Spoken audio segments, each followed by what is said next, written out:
এখানে যারা সশস্ত্রভাবে রণাঙ্গনে যুদ্ধ করেছে এবং এই যুদ্ধ যারা পরিচালনা করেছে সেখানে এরা মুক্তিযোদ্ধা হবে।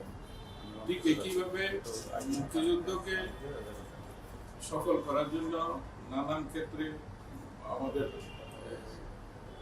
বিদেশে এবং দেশের অভ্যন্তরে যারা সহযোগিতা করেছেন, কাজ করেছেন, যারা সশস্ত্র ছিলেন না কিন্তু কাজে যুক্ত ছিলেন, তারা সহযোগী মুক্তিযোদ্ধা হিসেবে ডেজিগনেট করেন।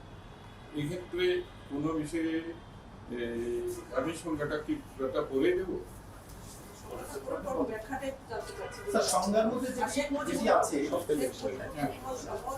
হ্যাঁ,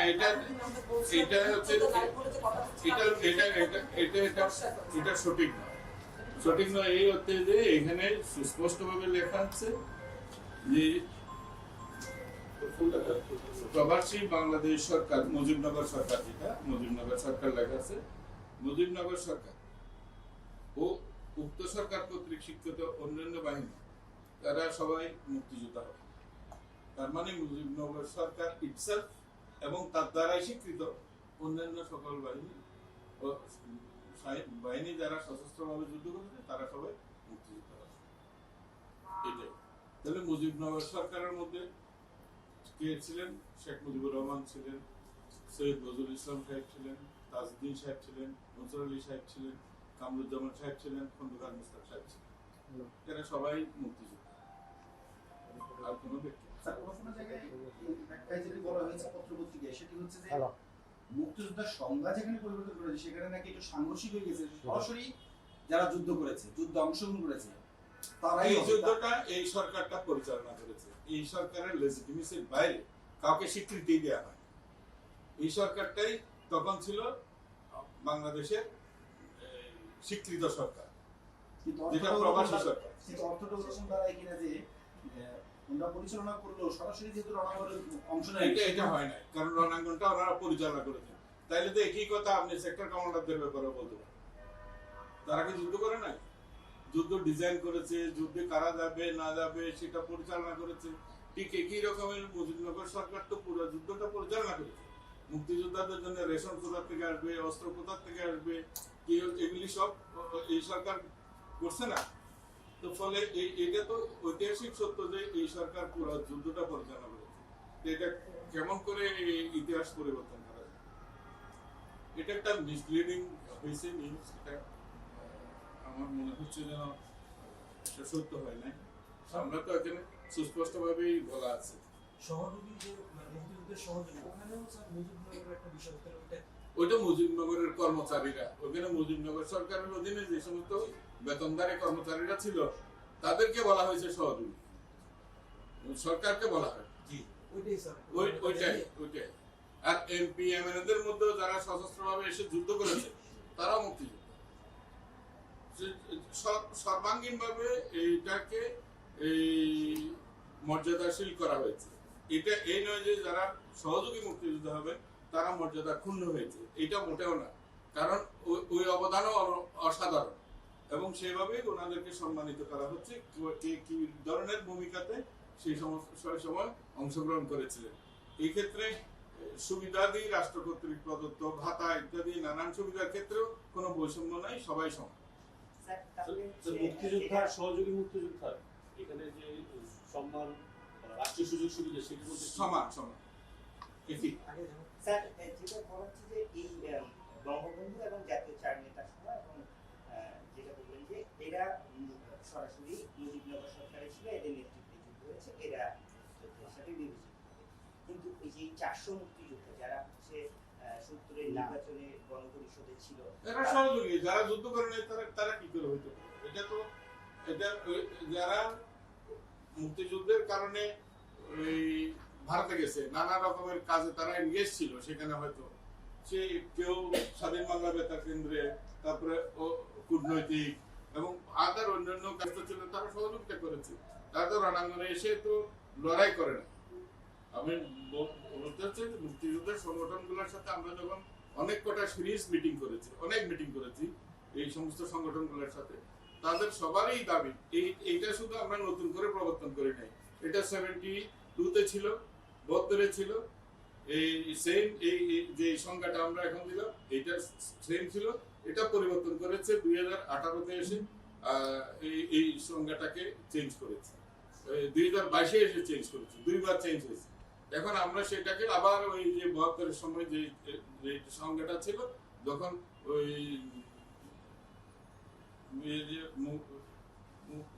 মুক্তিযোদ্ধাদের জন্য ট্রাস্ট গঠন করা হয়, কল্যাণ ট্রাস্ট, তখন এই সংখ্যাটা ওই মুক্তিযোদ্ধাদের দেওয়া হয়েছে, ওই সেই সংখ্যায় আবার এটা মূলত ফেরত যাবে, মানে ইতিহাসকে ইতিহাসের জায়গায় রাখা। এখন একটা লোক আমি দাবি করছি আমি মুক্তিযোদ্ধা, উনি দাবি করছেন উনি মুক্তিযোদ্ধা, কিন্তু শাশ্বতভাবে বাংলাদেশের সমস্ত মানুষ জানে যে মুক্তিযোদ্ধারা কারা, মুক্তিযুদ্ধ কারা করেছে, এটাই কোনো মিসবিট নাই। Hire Google TV, endless color, smart living. তাহলে এই যে সংখ্যাটা সেটা সংখ্যাটা পরিষ্কার করে মানুষ বুঝতে পারে, সংখ্যাটা দেখেই যেহেতু সশস্ত্রতে যারা সরাসরি যুক্ত হবে তারাই যেহেতু মুক্তিযোদ্ধার কথা আসছে সংখ্যায়, সেজন্যই প্রশ্নটা আসছে। তার মানে পরিষ্কার করে আসলে বিষয়টা এটা পরিষ্কার হয়েছে, সুস্পষ্ট হয়েছে, এটা তো 2-3 বার করে যা চাই হয়েছে, ব্যাটিং হয়েছে, অনেক কিছু হয়েছে, এটা সুস্পষ্ট। কারণ আপনি যদি টুইস্ট করতে চান তাহলে তো আপনি করতে পারেন, এটা তো অল টুগেদার ডিফারেন্ট জিনিস। এটা তো আমরা একেবারে নিরঙ্কুশ ভাবে ইতিহাসনিষ্ঠ ভাবে আমরা চেষ্টা করছি যাতে এই মুক্তিযুদ্ধটা সম্মানিত থাকে, এটা কন্ট্রোভার্সিতে না যায়, কেউ যেন এটাকে বিতর্কিত না করে। স্যার, তাহলে এই লাইনটি কেন থাকেনি? বীর মুক্তিযোদ্ধার যে সংজ্ঞাটি আছে 10-এ, 2-এর সংজ্ঞার 10 নম্বরে, যে যাহারা 1971 খ্রিস্টাব্দের 26শে মার্চ থেকে 16 ডিসেম্বর পর্যন্ত দেশের অভ্যন্তরে গ্রামে গঞ্জে যুদ্ধের প্রস্তুতি এবং অভ্যন্তরীণ প্রশিক্ষণ গ্রহণ করিয়াছেন এবং যে সকল ব্যক্তি মুক্তিযুদ্ধে অংশগ্রহণের লক্ষ্যে বাংলাদেশের সীমানা অতিক্রম করিয়া ভারতের বিভিন্ন স্থানে ক্যাম্পে যারা অন্তর্ভুক্ত হয়েছেন, মানে তাদেরকেই স্বীকৃতি দিয়ে বীর মুক্তিযোদ্ধা লেখা হবে। এই ওই অপশনটা কিন্তু না আপনার বিভিন্ন সরকারের সাথে সেটাও আছে, একই সাথে নিচের দিকে খালি করতে থাকে, আপনি ওইটাকে অষ্টকু করলেন তো আমার করতে থাকে, স্যার আরেকটা বিষয় স্যার, সবই একই সাথে। স্যার একটা বিষয় হচ্ছে যারা শিল্পী কলা প্রশিক্ষক তারা তো মুক্তিযুদ্ধের অংশ ছিল সেই সময়, তারা মুক্তিযুদ্ধের সহযোগী, তাদেরকে রিজেক্ট করা হয়েছে, তারা মুক্তিযুদ্ধের সহযোগী। সহযোগী অর্থ এই নয় যে তাদের স্ট্যাটাস খর্ব করা হয়েছে, তাদেরকে ওই অবদানেই তাদেরকে স্বীকৃতি দেওয়া হচ্ছে যে উনি ইলাদ করেছেন, এটা কম গৌরবের ব্যাপার না। এটাকে যুদ্ধের সময় কেউ রাইফেল নিয়ে মাঠে লড়াই করেছে, কেউ ওই গান, কবিতা, নাটক ইত্যাদি করেছে, কেউ ফুটবলও খেলেছেন, কেউ কূটনৈতিক কাজে ব্যস্ত ছিলেন, জনমত সংগঠনের কাজে ব্যস্ত ছিলেন, এবং আর কেউ ওই বিভিন্ন রাষ্ট্রের সাথে বাংলাদেশের মুক্তিযোদ্ধাদের জন্য অস্ত্র, অর্থ ইত্যাদি সংগ্রহের কাজে ব্যস্ত ছিলেন। তারা সবাই সহযোগী। এইটাই স্যার, আপনি যেটা বলেন 1972 সালে এই সংখ্যাটাই ছিল, পরবর্তীতে 2018 এবং 2022-এ পরিবর্তন করা হয়েছে। কেন পরিবর্তন হয়েছিল স্যার? তখন সবাইকে মুক্তিযোদ্ধা করে দেওয়া। কেন স্যার? এটা তারা করেছিল, তখনকার সরকার করেছিল, আমি তো ঠিক জানি না যে করেছিল। আমরা যখন মুক্তিযোদ্ধাদের যাচাই ইত্যাদি যখন প্রশ্ন আসলো তখন মুক্তিযোদ্ধারা বললেন এরা তো মুক্তিযোদ্ধা না। এটা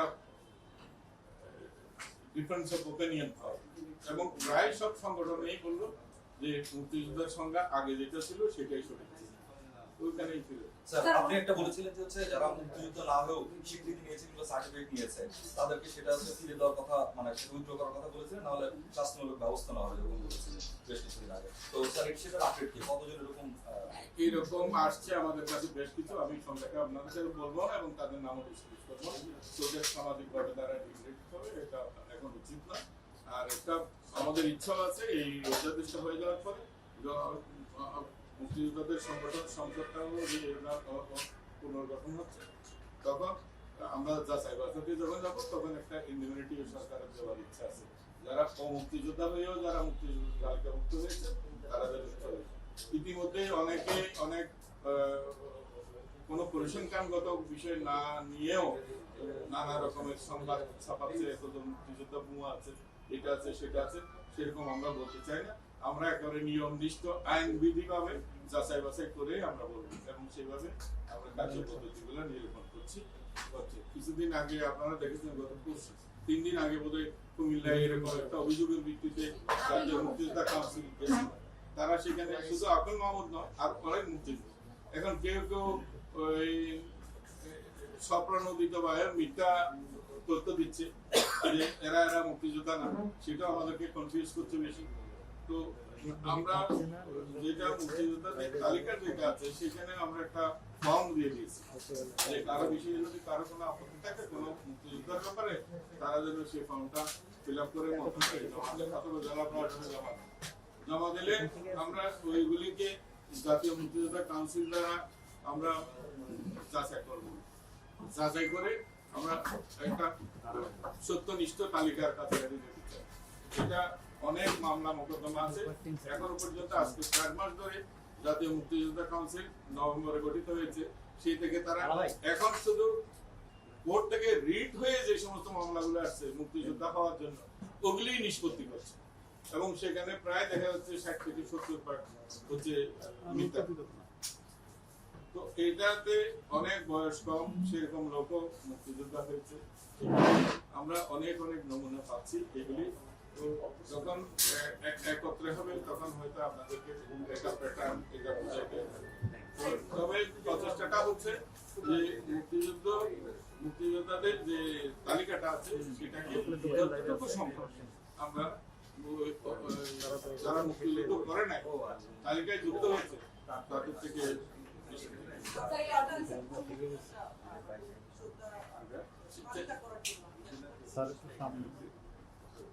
যতই পাই এটা তো ইনিশিয়েট করে গেলে এই ধারাতে হয়তো এর পরবর্তী এই ধারা আসবে সরকারে, তারা এটা করবে।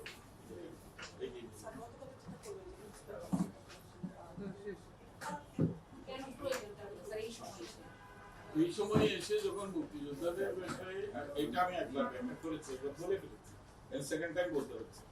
এটা অনিবার্যতা না থাকলে এটা তো আসতো না।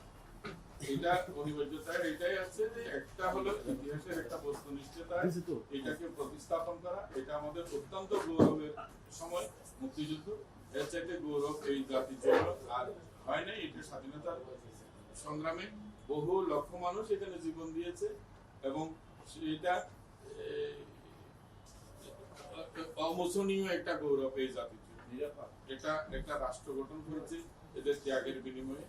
সেটাকে আমরা ওই ফেলায় কিংবা এই অযাচিত ভাবে এই নানা রকমের বিষয় দিয়ে এটাকে বিতর্কিত আমরা করতে চাই না। এরকম বহু লোক এখানে মুক্তিযোদ্ধা হিসেবে আসছে, আমরা নমুনা হিসেবে অনেকটা পাচ্ছি যেগুলি সঠিক নয়, এটা ঠিক নয়। ফলে এই সমস্ত মানুষেরা বাইরে সমাজে গিয়ে নিজেদেরকে বীর মুক্তিযোদ্ধা কিংবা অন্যান্য অনেক রকমের অনাচারের সাথে যুক্ত। মুক্তিযুদ্ধ করেছে 54 বছর আগে, 54 বছর ধরে একটা জীবন যে যাপন করে আসছে মুক্তিযোদ্ধারা, সেটাও তো একটা অবিস্মরণীয়। এটাই ডিটারমাইন করে যে মুক্তিযুদ্ধের গৌরব নিয়ে কতজন মুক্তিযোদ্ধা সঠিক দাঁড়াতে পেরেছে। স্যার, তাহলে যারা সহমুক্তিযোদ্ধা হবেন, আগে মুক্তিযোদ্ধা ছিলেন, তাদেরকে কি সব হবেন না, তারা হয়ে আছে, তারা আছে। নতুন করে আবার সনদ দেওয়া হবে কি স্যার? কোনটা অলরেডি মুক্তিযোদ্ধা ছিলেনই, এখন আপনারা সহমুক্তিযোদ্ধা বলছেন, মানে নতুন মুক্তিযুদ্ধের সহযোগী হিসেবে যেহেতু আমাদের তাকে নতুন করে সনদ দেওয়া হবে কি? উনি যদি চান তাহলে আমরা সেরকম করে আমরা দেবো, এবং মুক্তিযুদ্ধের সনদ সহযোগী সনদ পাওয়ার ওনার অধিকারী। এটাতে মর্যাদার কোনো হেরফের হবে না, একই মর্যাদায় উভয়ই মুক্তিযোদ্ধা এবং মুক্তিযুদ্ধের সহযোগী সমস্ত কিছুই একই মর্যাদায় প্রবাহিত হবে। আমরা একটু পরে এসেছি।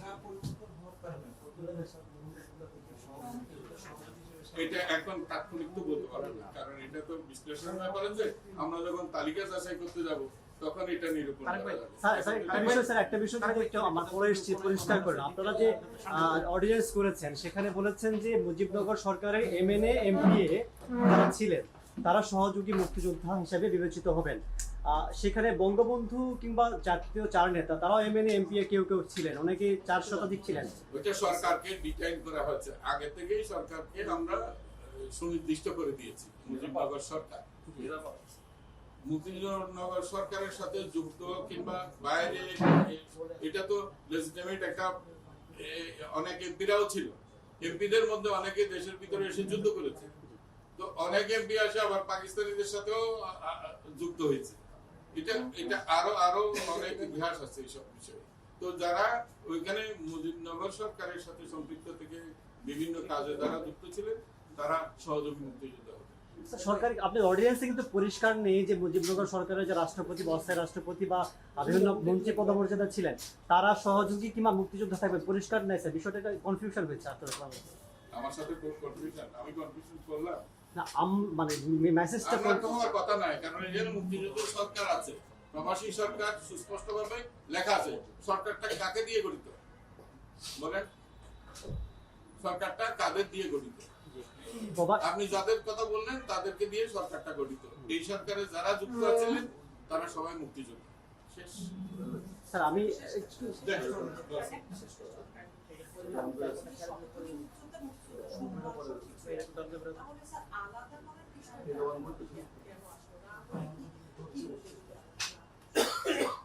আলাদা হওয়ার বিষয়টার পিছনের কারণটা হচ্ছে, একটা হচ্ছে মুক্তিযোদ্ধাদের দাবি, যারা ননান্দনের সরাসরি যুদ্ধ করেছে।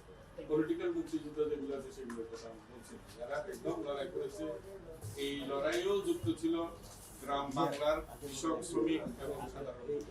তাদের দাবি হচ্ছে যে যারা যুদ্ধ করছে তাদেরকে এই মুক্তিযোদ্ধা বলতে হবে। যারা সরাসরি সশস্ত্রভাবে লড়াই করেছে তাদেরকে মুক্তিযোদ্ধা বলতে হবে। এখানে অনেক মুক্তিযোদ্ধা নয় এমন ব্যক্তি মুক্তিযোদ্ধা হয়ে আসছে, তারা নানান রকমের ব্যাখ্যা দিচ্ছে। তারা এই করেছিলেন, সেই করেছিলেন, কিন্তু যুদ্ধক্ষেত্রেই ছিলেন। তো এটা নিয়ে তাদের মধ্যে কন্ট্রোভার্সি দেখা দিচ্ছে। স্যার সেই স্বচ্ছতার প্রক্রিয়া তো স্যার আলাদা। আপনি নিজেও খেতাবপ্রাপ্ত মুক্তিযোদ্ধা, আপনার জন্য যখন বিদেশে থেকে এখন যাকে আপনি সহযোগী বলছেন বা সহ মুক্তিযোদ্ধা বলছেন, শব্দটা যাই হোক, তিনি যখন ফান্ড কালেক্ট করে দিয়েছেন সেটাও তো এক ধরনের স্যার অংশগ্রহণ ছিল। পুরো জাতি মুক্তিযোদ্ধা, এইটাতে আমার আর কোনো ব্যাখ্যা নেই। আমরা যদি জাতিগতভাবে মুক্তিযুদ্ধ না করতাম এই যুদ্ধে আমরা সফল পেতাম না, আমরা জিততাম না, বিজয়ী হতাম। ধন্যবাদ। স্যার একটু স্যার লাস্ট একটা কোশ্চেন আছে স্যার, একটু যে বসেন প্লিজ।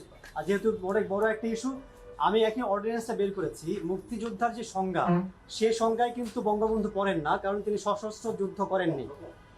আমি আপনাকে বলছি যে এখানে সরকারটাকে উল্লেখ করা হয়েছে, আমি আবার কিভাবে ব্যাখ্যা করব? সরকার স্যার, এই সরকারকে আপনারা মুক্তিযোদ্ধা বলেননি স্যার। বলেছি, সুস্পষ্টভাবে বলেছি। আসেন আপনি আমার কাছে। আমার কাছে এটা আছে। হ্যাঁ, অনেক ক্যামেরায় দেখছে, আপনি আমার কাছে আসুন, আমি আপনাকে দেখাচ্ছি। এই যে আসেন স্যার একটু পড়েন স্যার, আমার কাছে এটা আছে। এটা আসেন, আপনি দেখাচ্ছি।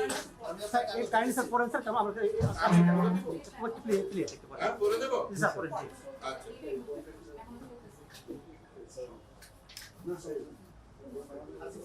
প্রবাসী ওইটুকুই বলছি জি, নাকি সম্পূর্ণটা পড়ছি? ওই অংশটুকু বলছি। প্রবাসী বাংলাদেশ সরকার উইদিন ব্র্যাকেট মুজিবনগর সরকার ও উক্ত সরকার দ্বারা সরকার কর্তৃক স্বীকৃত, শুধু মুক্তিযুদ্ধ সরকার নয়, এই সরকার দ্বারাই স্বীকৃত অন্যান্য বাহিনী, নৌ কমান্ডো, কিলিও ফোর্স, আনসার সদস্য এবং বাংলাদেশের নিম্নবর্ণিত নাগরিকরাও বীর মুক্তিযোদ্ধা হিসেবে অন্তর্ভুক্ত হবে। মানে ওই সরকার ইনসাফ নিজেই এবং তার দ্বারাই স্বীকৃত, অন্য সব বাহিনী তারাও মুক্তিযোদ্ধা। Thank you sir. এবার পরিষ্কার জি, থ্যাংক ইউ। জি, থ্যাংক ইউ।